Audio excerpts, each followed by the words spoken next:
Good evening, everybody. Welcome to the Death Cafe. We're about a minute from 7, so I want to give you a chance to get yourself a lovely cuppa and can have a treat if you're up for it. And come on in and cozy in, and we'll get started in just a minute with the Death Cafe Live. When you come on in, let me know where you're from. We usually have people from all over the world join the Death Cafe, and it's really sweet to know where you're from. I am located in Northern California right now, in Nevada City, which is a sweet mountain town at the base of the Eastern Sierra Mountains, about 45 minutes to an hour away from Lake Tahoe. It's very beautiful up here. We've had lots of snow. But it's warming up. So I hope where you are is also warming up. So let me know where you're from, and we'll get started in just a minute.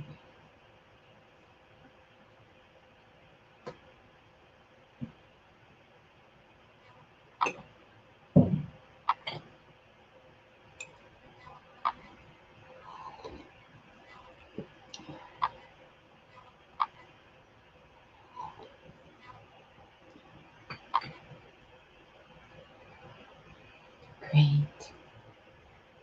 I hope you have a warm cuppa. And again, welcome to the Death Cafe. I'd love to spend the first couple minutes just grounding. I don't know what your day has been like or what you've been up to. If you've been just running around, I hope this hour that we have together can be grounding and relaxing.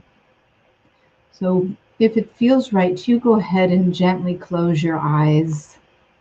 Take a nice deep breath in through your nose and out through your nose.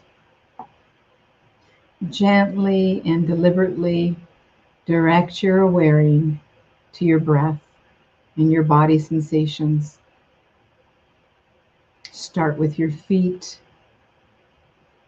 Move your awareness up to your core. Pause at your heart to check in with your physical, emotional, and spiritual heart. It's a good time to let go of anything that might be heavy there, honoring whatever is moving through you.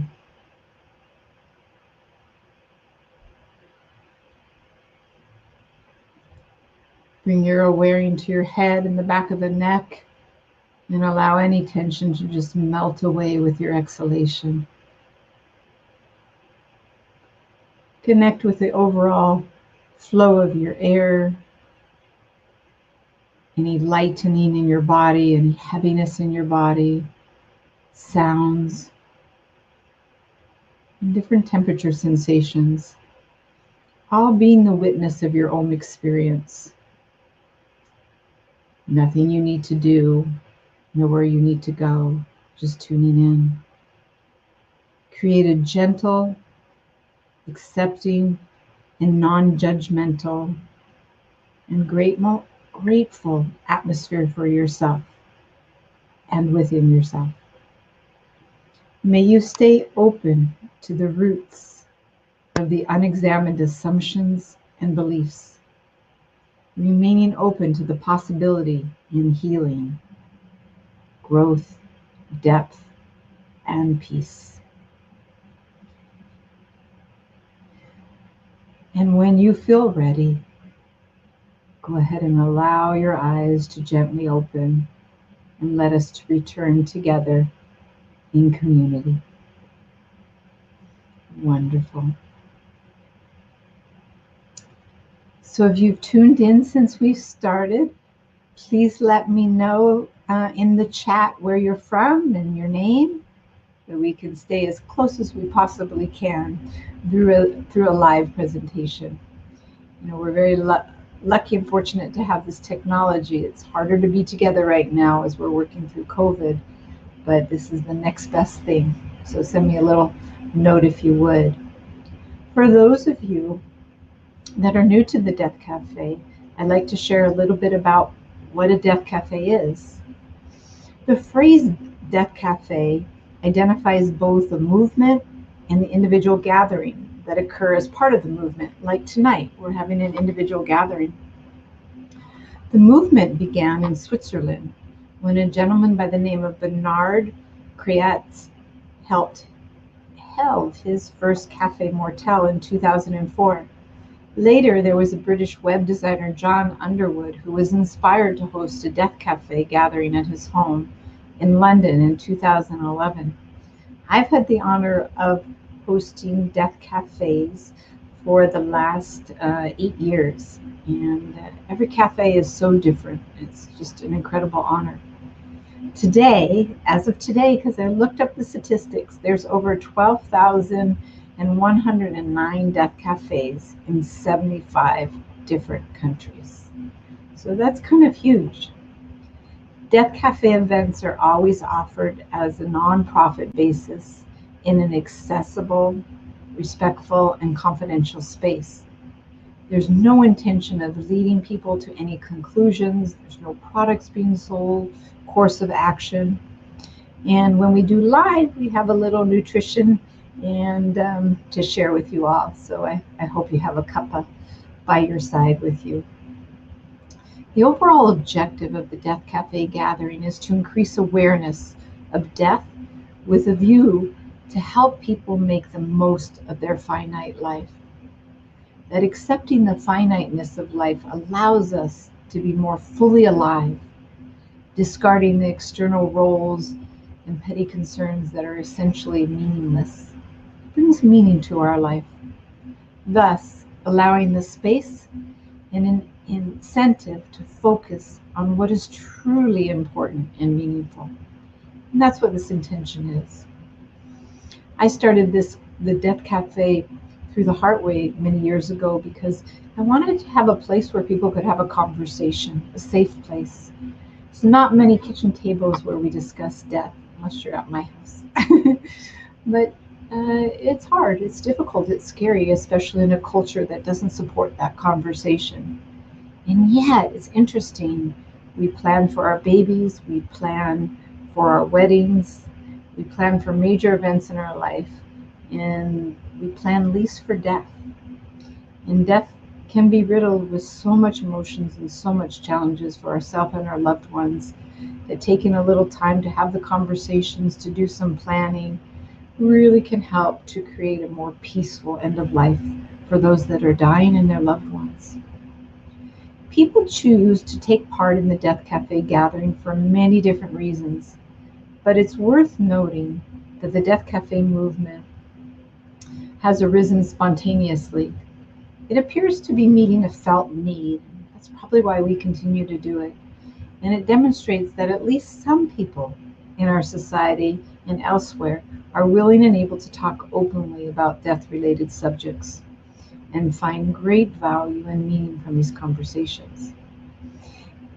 Lastly, I want to share that the Death Café is not meant to be a grief support group, lecture, educational session, or avenue for promoting anything. It's really about communication about end-of-life issues coming from you and what's inspiring you, what's concerning you, what's on your mind, to help us find understanding and make rational decisions in our life. We cannot magically make death disappear from our lives, nor can we completely erase the sadness and other forms of distress associated with death-related issues. However, we can talk about death. We can share our insights and our attitudes, learn from each other, and strive together to cope more effectively with death, dying, and bereavement. So that's what brings us here today. I want to know what brought you here today and what's on your mind. So in the chat window on YouTube or Facebook, please put out your inquiries, your questions, your concerns, anything that you'd like to be part of the discussion. And what usually happens, people talk back and forth, and I will address everything that comes across the chat to be as supportive as I can to you. So let me know what's on your mind.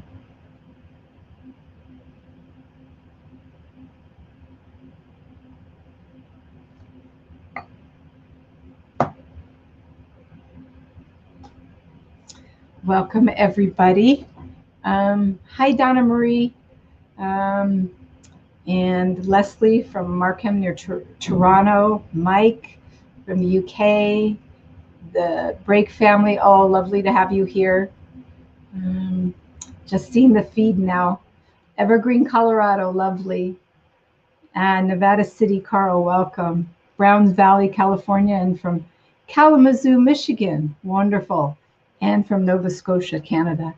Great, I wasn't seeing your messages and I just switched over and then I saw you. I was worried nobody was out there. It's great to have you from so many places across the world. So what's on your mind? Go ahead and type in a question or a thought or a wonder. All is really, really welcomed here. And with the state of being we're all in, there's so many questions and contemplations, and we're being placed in quite unique situations in our life that are challenging us in many ways. I have some thoughts I'll share as we move along as well. Thank you, Leslie. Leslie is an end-of-life doula. Welcome. And planning another death cafe, so we learn how to better host one. Well, I hope this ends up being a sweet example for you. And I would say the most important thing about hosting a death cafe is to create a space of safety, to create a space of inclusivity, and to create a space of welcoming. And with that, we will all connect and meet in the heart center. So I wish you luck, Leslie, any way that I can support you. Please, please, please don't hesitate. So as you're thinking of some questions or inquiries, I really want to know what's on your mind. I have something that's kind of surfaced for me these last couple of weeks with my experience as an end-of-life practitioner working with clients. And I don't know how it is where you are, but I sure would like to learn. In California, especially certain areas in California, in Southern California, we're having a real challenge with an overload on the mortuaries because of COVID and the many deaths, sadly, that have moved through the state. So I currently have a client that's coming to the end of their life, and we've been doing the end-of-life planning, organizing the mortuary. They're going to be doing an in-home funeral for someone, which is keeping their loved one at home to allow loved ones to come to sit vigil by her side, to say their goodbyes, to have an opportunity to spend what they need to say goodbye and love. And that can take hours to a couple days. Well, when we connected with the mortuary, we were told that the mortuary has a 72-hour wait before they can come and pick up bodies. That's unheard of and unprecedented in my lifetime in California. And the reason that's happening is in California, in certain places, there's a ceiling on how many cremations can be done because of air quality. Cremation actually sets off a lot of biofuel into the atmosphere. And different cities have a peak amount of cremations they can do in the day. And that's quite incredible. So there's a lot of people waiting. There's a lot of people in cold places in the refrigeration that they have, and they're running out of room. So not only can they not cremate fast enough, they're running out of places to store and keep loved ones until it's time for final dispensation. And that's a word or expression for final burial or cremation. So besides that being quite fascinating and upsetting at the same time, what if you're in a situation where you can't keep your loved ones at home? What if, there's just not a space, or it's a nursing home or an RCFE, which is a residential care facility for the elderly? What are we going to do? And there's a problem, inherent problem with that. Well, luckily the COVID numbers are dropping, so we're hoping that situation will move quickly and there'll be space for people to have their loved ones removed. In the meantime, with our clients, we teach them, the ones that can, to how to take care of their loved one's body at home. And there's several processes to do that, but very simply, just in case that's of interest to anybody, it is about getting some dry ice. Dry ice helps to keep the body temperature down, to preserve the body before it starts to decompose, to slow down that process of decomposition of a body. And when you get dry ice, you don't want to touch the dry ice because it burns. You want to wear a glove and pick the dry ice up, not with your hands, and place it in a towel. And you put dry ice under the armpits, the back of the neck, and in the mid-back. That'll bring the body temperature down and hold the body temperature down the quickest than putting dry ice anywhere else in the body. So that's one of the processes that can be done. There's essential oils that we use to keep the atmosphere smelling fresh, as well as a light screen or a scarf to put over someone. With warmer weather, it becomes a problem with flies and things. So these are all ways of keeping the dignity and the freshness. And there's several other techniques I can talk about at another time. But that's what someone would do at home if they were challenged in how to keep someone home. Many people choose to, so they have that opportunity to say goodbye in a peaceful, loving atmosphere. One of the questions, what brand of dry ice and where do you source? So there is not really a brand of dry ice. There's companies all over the world that manufacture dry ice for other purposes in refrigeration. So you would Dr. Google dry ice, and there's sometimes a grocery market would sell it, but mostly it's sold as little independent dry ice makers, and any of them work fine. You want to bring an ice chest to take the dry ice in. Okay? And a little piece of dry ice goes a long way. You just check it and maybe have to change it out once a day. So it's a beautiful, gentle process. The other thing that provoked my interest in this conversation about running out of room in mortuaries and having ceilings on cremations, I think this will really inspire the eco-sensitive burial methods. There are several eco-sensitive cremation that just have not quite hit the market. I am sure it's a financial decision. They're expensive, and the mortuary is a financial institution driven. We also have not had a pandemic before where we're really running into this crisis, but it's an important one to consider. And two methods of eco-sensitive cremations are a hydrocremation, where it utilizes water, high heat water. And there's a new one that just has been in the news, maybe some of you have heard of it, which is turning our bodies into compost.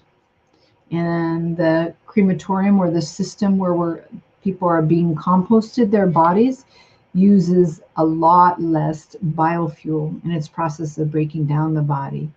On top of that, then our ashes, if you will, turn into more compost, and it can be fed to the earth for food, for planting, for grass. And as our biblical terms go, ashes to ashes, dust to dust. What do you think about that?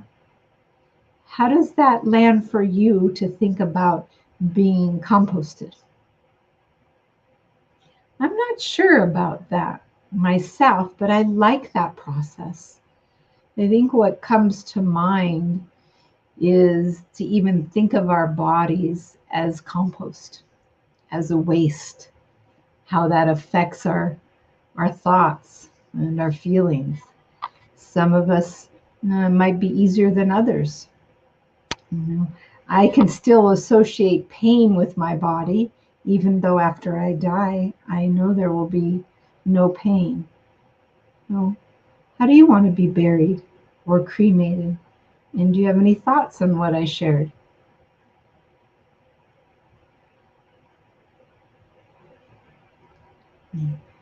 Uh, Hi, Angela. She says, I'm at the beginning stage of becoming an end-of-life doula right now. I'm a sponge for knowledge. Thank you for sharing your experience and information. This is great. You're so welcome, Angela, and congratulations. It's a beautiful journey and a beautiful path. At the HeartWay, we have a training program called an end-of-life practitioner training program. And in that, you learn how to be a death doula, and you also get extensive education in history and mythology and ethics and laws, and how to integrate death doula skills and practices in the medical model of care, because that's important at the end of life, as we are mostly bound in a medical model at the end of life. And a death doula has a beautiful opportunity of expanding services and integrating. It'll be important in your work to know how to have the conversations with hospices and hospitals and doctors and nurses, in how to share your skills in an integrative way. In other words, how it can expand services in these organizations, end of life organizations, as well as how it can serve and how it can help the hospices, especially, extend their support at the end of life to families. Hospices are bound often, most of the time, with Medicare guidelines or insurance guidelines on what services they can offer. Nonprofit hospices have a beautiful way of expanding services because they raise funds to support that. But the death doula services are such an important part of providing families with a holistic support at the end of life, and to take the time to help families spend the necessary time with their loved ones and help them understand what options and rights they have beyond the medical model of care. Medical model of care, I want you to hear, is a beautiful part of end of life, and there's sometimes so much more. Whether it's providing practices like yoga nidra, whether it's helping a family write their death plan, helping a family do legacy work, setting up vigil support, which some hospices are starting now for loved ones at the end of life, as well as all the necessary paperwork at the end of life. So it's beautiful, beautiful service. Leslie talks about, I'm fascinated with aquamation and have been investigating 1/10 carbon footprint of traditional cremation. Yes, that aquamation is a lower footprint, and utilizing water, which is beautiful. There's also burial out at sea with a little pod, if you will, that gets planted deep into the seas, into these beautiful undersea cemeteries, if you will. I wrote an article a couple years ago in the Bodhi Tree magazine called Ecosensive Burials. And in there, I talk about this burial at sea. I talk about in India how they're revitalizing in a kind of a preserved forest, revitalizing the concept of utilizing vultures at the end of life to cremate the bodies. That's a tradition that has happened in India for thousands of years, but vultures became extinct. So because there wasn't enough death for them to consume, because most people were not utilizing that ancient tradition of burial. So it's quite fascinating. And there are many interesting burials. What has to happen in the United States, there has to be a big mission. There has to be a big movement, and COVID might just do it for us, to push to eco-sensitive burials, to cut down the carbon footprint. And I think we might be on the step to do that. And if you're interested in being supportive of that, write your legislators and talk about it. Let's get that conversation going.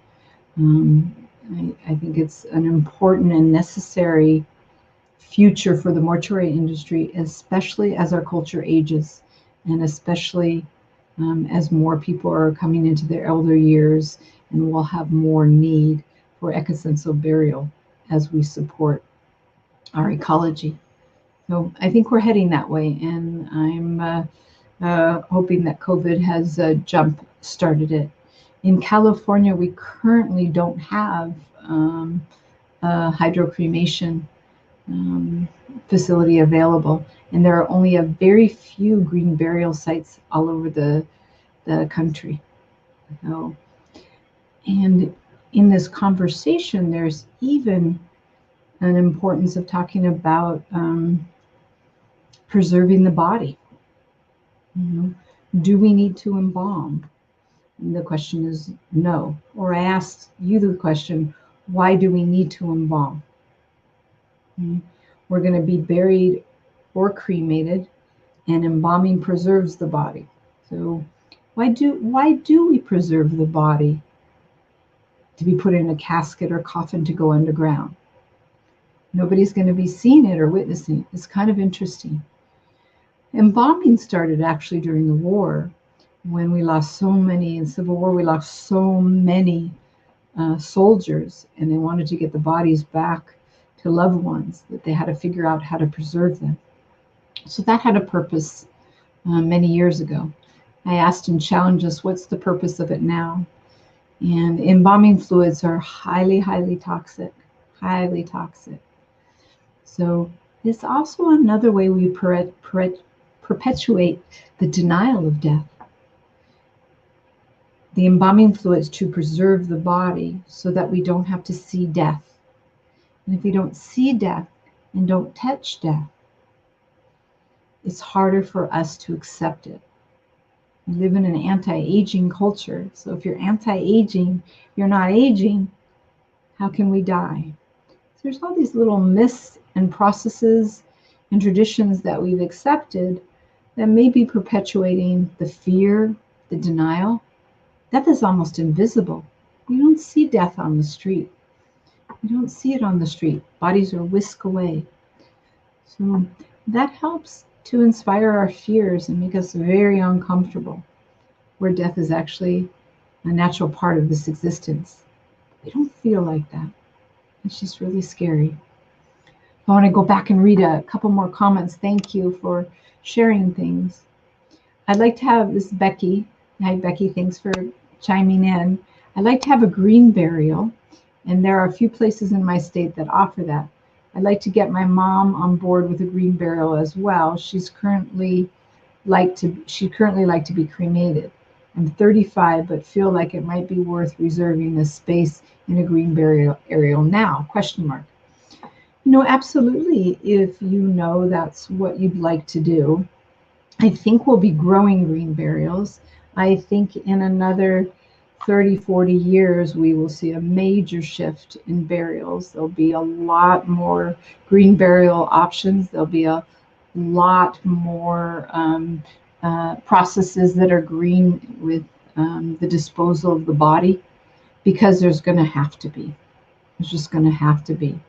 It's too much carbon footprint out there.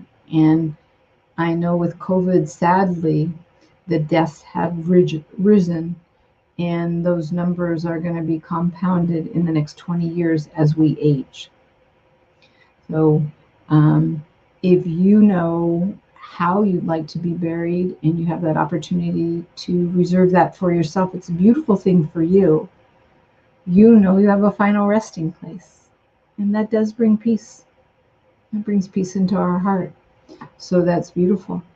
And talking to your mom about that to see what her wishes are and what it means to her. It's such a personal decision. How do we want to be buried? For some, it's not important. Once somebody has died, I hear often, in fact, with my mom, I'll share a funny story. She died a year and a half ago, and my daughter just reminded me of this as I said to her, I was ready to spread her ashes in a favorite place of hers. And she said, Mom, remember when Grandma said we can just flush her down the toilet? And well, I don't feel so good about flushing her down the toilet. See, there's just a feeling in that for me. And we all have this feeling of where we want to be resting, where we want our ashes to be resting. And for others, it doesn't matter. because they're somewhere else. Spirit or soul has left it, depending on the belief system. And some believe this is it. This life is it. So you can dispose of my body. It's not to be used anymore. It's not useful anymore, however you wish. So it's definitely worth a contemplation and to check in with yourself to feel what's important. And you know what? It's okay if it changes. Especially Becky at 35. Who knows in 30 years, one, how you will feel, and two, what other options there are for us.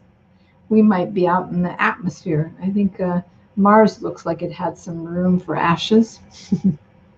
Those were quite cool video clips we were able to see recently. If you haven't seen it, Google it. It's quite amazing. So it's a beautiful contemplation for us all to have.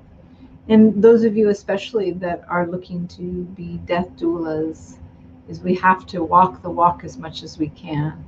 We have to be comfortable with our mortality to hold sacred space for someone else. We have to do the deep dive and go in and understand our mortality. Go to those places that are hard to go to. Then we can hold space for someone else that is walking that way. So thank you, Becky. Leslie, education and awareness is key. I only learned since I became an end-of-life doula about the various eco-friendly options. Yes, there are many opportunities to learn. The challenge with death education is it's not everybody's favorite subject, and it's scary to go there. It's scary to go there for many. When talked about, we're in a death phobic society, and we're in a society that denies death. We're in a society that lives as if we're not going to die. Those of you that have brushed against death, those of you that have had loved ones that have died in your arms, those of you that have faced a terminal illness or been in an accident or had a near-death experience, you understand the preciousness of this life. You understand how death inspires this life. That's what death does. Death inspires life. It crystallizes it and changes its impact. Changes how we see, how we feel, how we hear, and how we live this life. That's what death teaches us. I always love to ask the question, if you weren't going to die, how would that change the way you live? Or would it? Death is that clock, part of that time clock. We talk often about the baby time clock. We want to have a baby, us women, before we can't have one anymore. And there's an internal clock inside that's ticking away, because we understand not only intellectually, but we understand in another layer of our consciousness that we only have a certain amount of time to do things, a certain amount of time to achieve things, a certain amount of time to live this life as fully as we can, make the most of it, whatever that means to you. That's what death does. So what if there was no death clock? What would change for you in your life? What would change? And someone, Leslie wrote, life would be not so rushed. Yes. There's a wonderful Disney film I'd like to share with you. It's actually not an animated film, but it's a Disney film, and it's called Tuck Everlasting. And this is a story, if you haven't seen it, about a family who found the fountain of youth. And will quickly learn that it may not be all that it's cracked up to be. They live for centuries. They live for centuries. But not everybody lives for centuries, just their family. And they're frozen in time at the moment they drank from the fountain of youth. So, interesting. If you have some time, it's a beautiful contemplation. How would your life change if you wouldn't die? And how would it change knowing you might only have a few days to a few months to live? What would you do differently, if anything? I leave you with that to process. Pat. Hi, Pat. I'm not so concerned with what happens after I die as I am about how I live.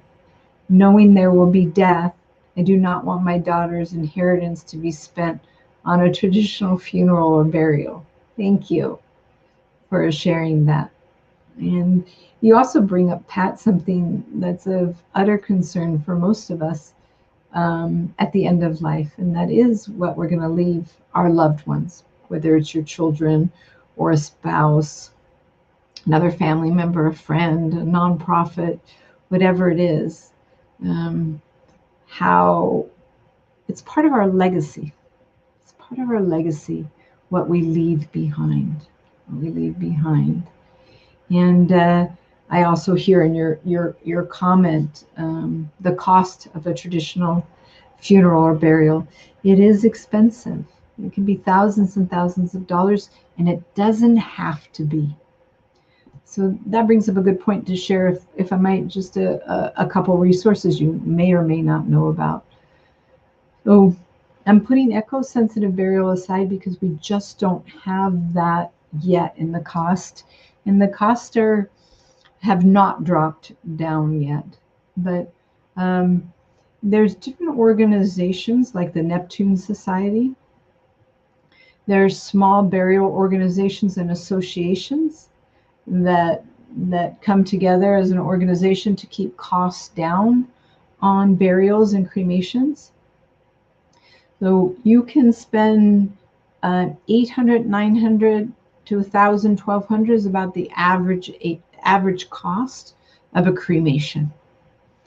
And funerals, because you're hiring a mortuary, sometimes a hearse to carry the body to gravesite, the plot, the casket, can be thousands of dollars.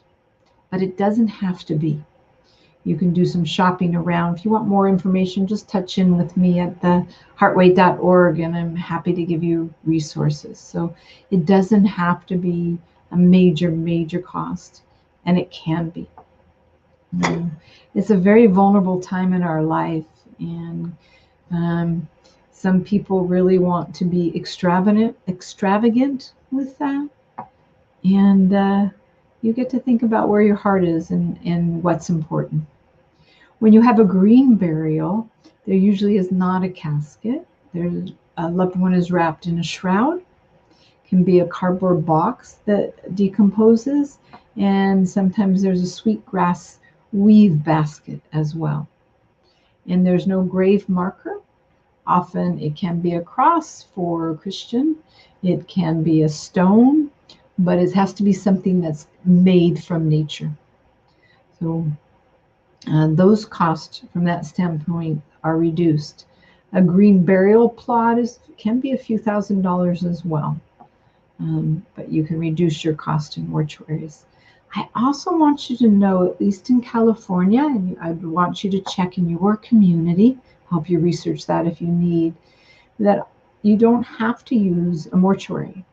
The loved one dies at home, you can take your loved one to the burial site if you have a vehicle that can support somebody's body. So, and you can work with a hospice or another organization to have the death certificates done, and you can do that yourself as well with your local city. So those are some other additional ways of keeping the cost down of burial. Yeah. We're very blessed in the United States to have a lot of options, and sometimes that's a curse too, because there are a lot of options. The challenge is when somebody dies, it's quite a loved one, it's quite an emotional time, and it's very difficult to put all these pieces together, and that's where planning comes in. When we're really emotional, our thinking brain just isn't so sharp. It's just a neurological fact. One, we want to have reliable, loving, grounded people around us to support us, as well as think ahead about what some of these decisions can be for yourself. And that's where some planning really, really is beneficial at that time. Any more questions on this topic? This is a great topic to talk about that we don't often get to talk about, is burial and end of life and in-home funerals. What would you want? Do you want to have an in-home funeral? Do you want to be buried, cremated? You also can get a mushroom suit. That's a new technology that's just hitting the market. It was developed a few years ago, where a scientist developed a suit, looks like a kind of a running suit, a zip up, and it's made out of mushroom spores. And the mushroom spores, magical mushrooms, they do so many things. You even have clothes now made out of mushrooms. The mushroom spores help to fast-paced decompose a body. So someone could be buried in the ground in a mushroom suit. And there's also being buried in a pod. Looks like a big teardrop, and you're in a fetal position, and a tree grows from you. So that also serves as a beautiful landmark and a beautiful ode to our loved ones.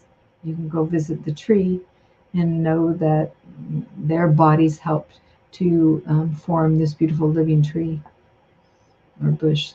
So there are very, very many creative ways. Those of you in Canada, is there any other unusual burials or options that I haven't mentioned that come to your mind? I'm real interested to know that. Donna asked a great question. How do I find a soul midwife? Beautiful. Where are you located, Donna? That would help me. But there's a couple organizations where you can search. And if you have further questions, Donna, just go to our website, theheartway.org, and send me a message, and I'll help you out. But there are a couple organizations. One's called NEDA, N-E-D-A, and they list death doulas all over. And then there's another organization called INEDLA, I-N-E-D-L-A, and they also have doulas that are listed all over the country. So those are two organizations where you can look for a soul midwife. With COVID, many doulas are operating online, and that's going to start changing. And I serve clients all over the world. It's not the same as being there, but I am always in awe in what can be processed, connected, hearts, as well as sharing resources over the internet, and that really is helpful. One of the things as a death doula and end-of-life practitioner that I think has the greatest impact is really showing up in love and compassion and helping people to know and feel that they're not alone, that someone's walking by their side, and that they've got this. I always say my goal is to work myself out of a job. What do I mean by that? I love what I do, mind you, but we all can care for our loved ones. We've all got this. But just like anything else, to have some support, someone that has the knowledge and the experience of serving at the end of life, also helping the families and having viable local resources to help the family, brings so much comfort. When your loved one's dying, there are so many emotions flooding our mind, our hearts, our souls. And knowing that someone's grounded, loving, compassionate, reliable by our sides is truly a beautiful blessing. Yeah. Thank you, Leslie. I really appreciate your sweet feedback. So, Becky, you asked what a soul midwife is. And Donna, please help me if I'm interpreting this incorrectly. You're asking for a death midwife. Is that correct? Someone that serves from the heart and the soul. I want to make sure I interpreted that well, but that's how I interpreted it, is that your inquiry was, how would you find someone to support you or loved ones at the end of life? Yeah. And death doulas are certified in a whole range of education. Okay, thanks, Donna. I appreciate that. I made an assumption there, so thank you, Donna. Death doulas are educated in so much background, so it'll be real important to inquire what their background is, what their education is, what perspective they're coming from, what methods they use, and that will help you find the right fit.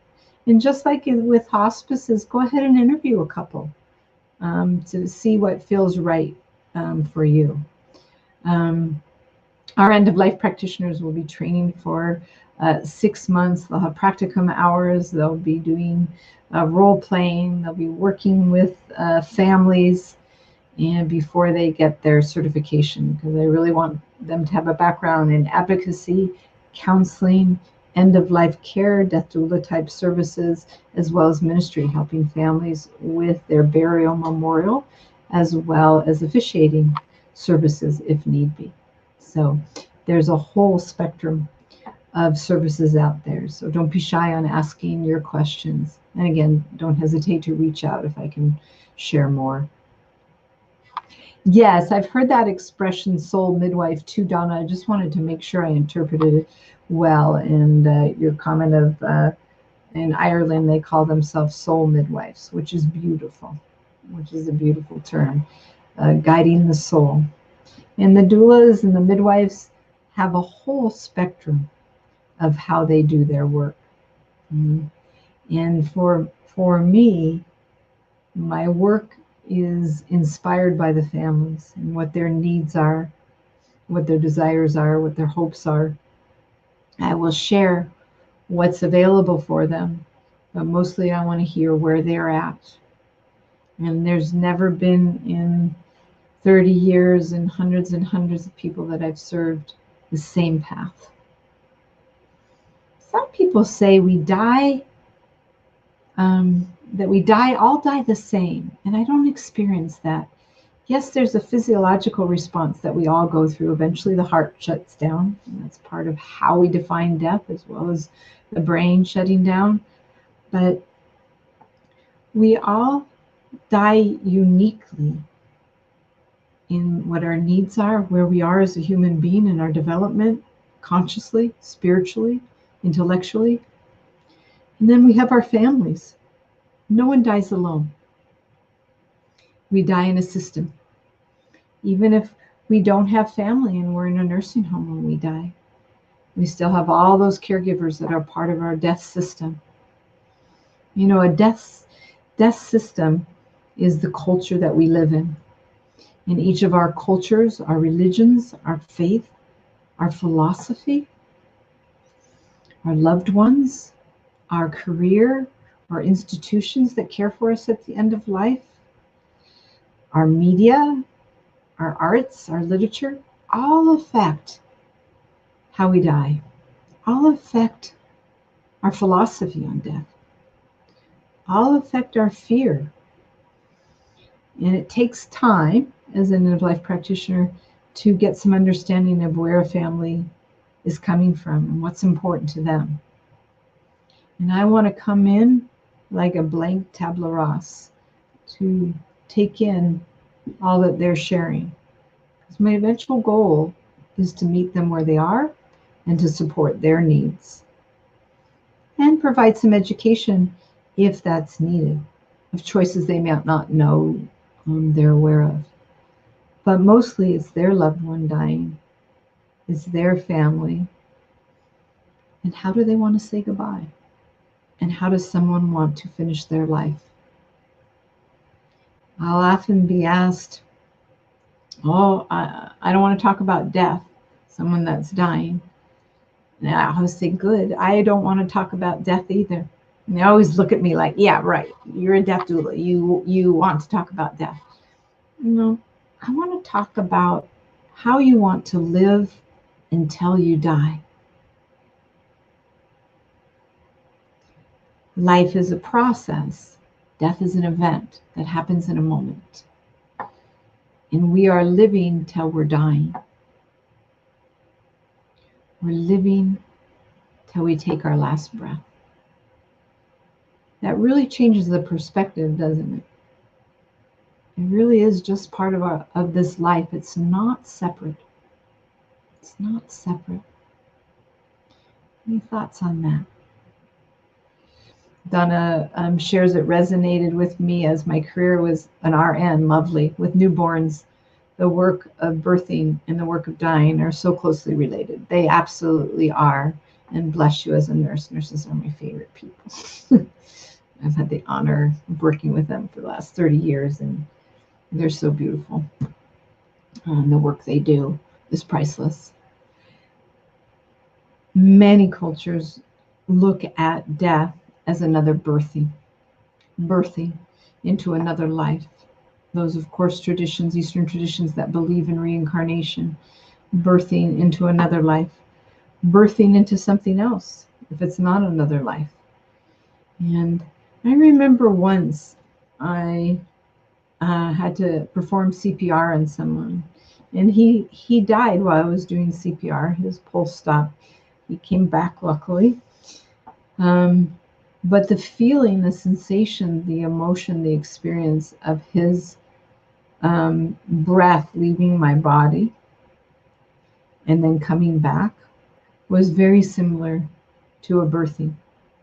So I got to feel him dying, and I got to feel him coming back into life. They're very similar perils. And I asked the question, we prepare for birth, but we don't prepare for death. Why is that so if there's so much similarity? And do we really know it's not another birth? What do you believe? What do you believe? So much to grow and deepen in as we explore our thoughts and feelings about death and dying. So much to learn about life. So much to learn about life. We know this is not anything new, that part of the reason why it's so difficult because it's the unknown. Well, we live in the unknown a lot. I think we fool ourselves a lot and think we know more than we really do. How's it been for you, for example, this last year with COVID? So many unknowns. I know it's been really hard. It's been really hard. And if you look inside of that death, if we can call that a death, because the death of a lot of things happened this year for many people, not just a physical death. The death of a way of life, for example. The death of a way of life. Something was birthed in that as well.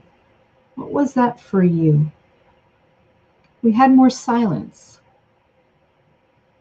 We had more time to see ourselves. Yeah, we saw some darkness. Yeah, we saw some depression.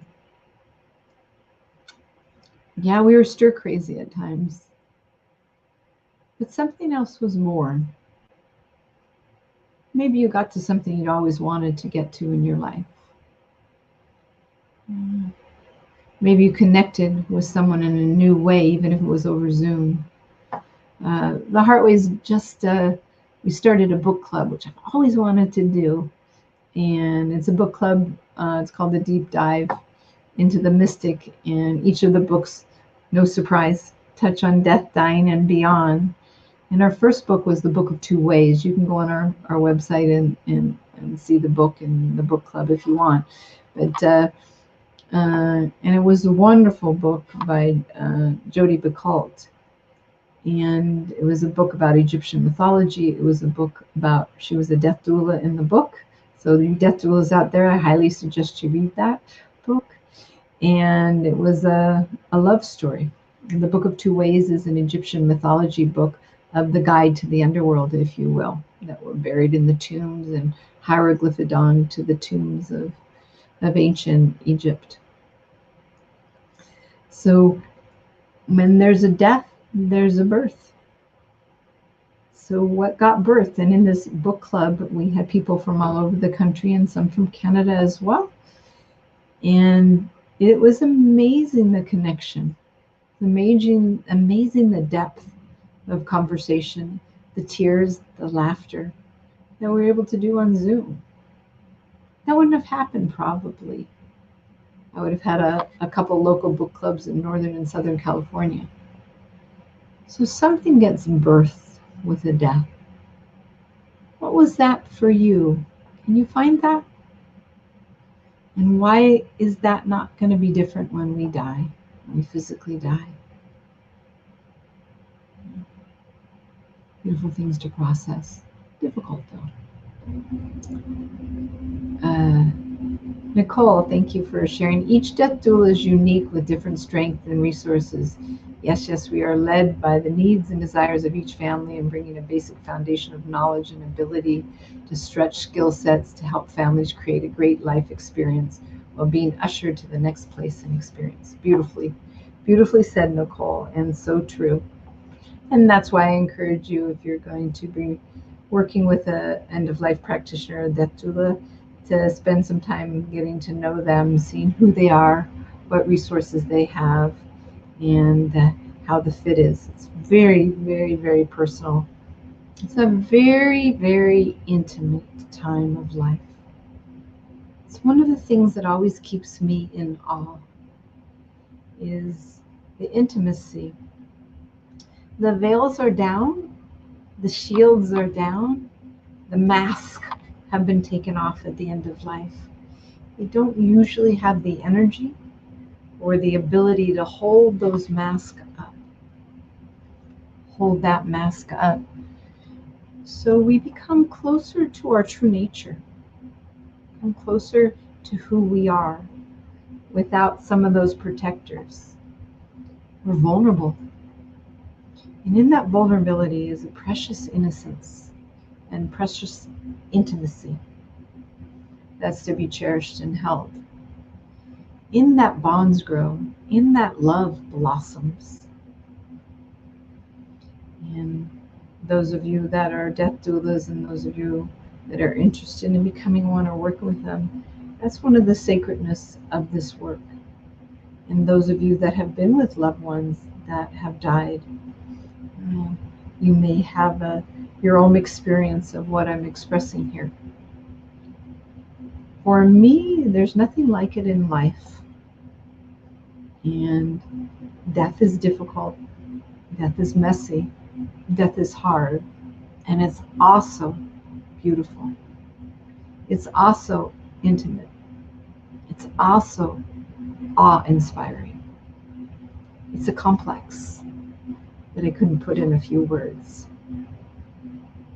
But it's one that inspires my life every day. Every day. Oh, thank you.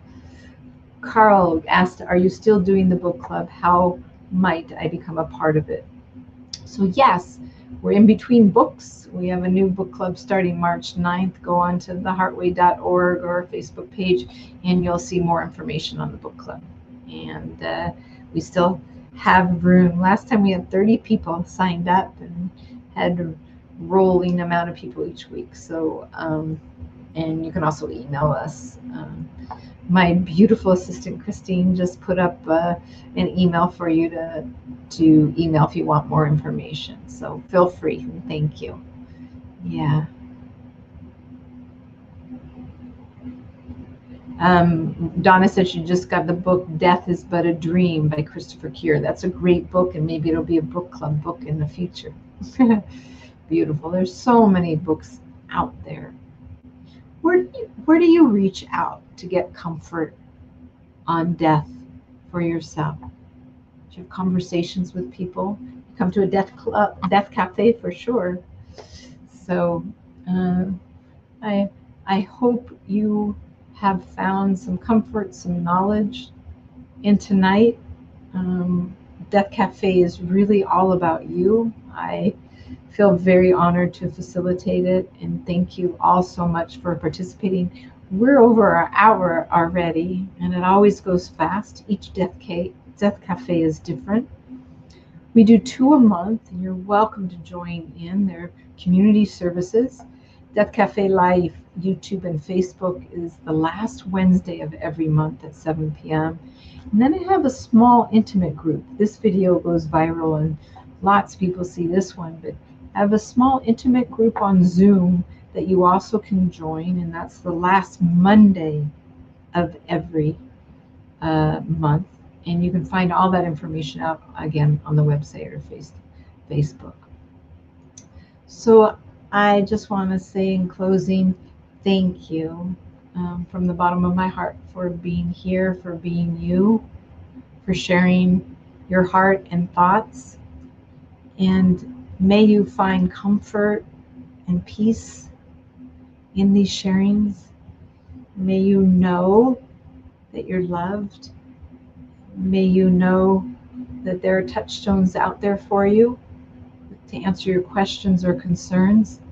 And I think mostly what I want to share with you is live and enjoy those moments in your life and know you've got this. You've got this. Thank you so much. Be well, be safe, be loved, be you. And you're also welcome. I'm seeing sweet little thank yous. Thank you.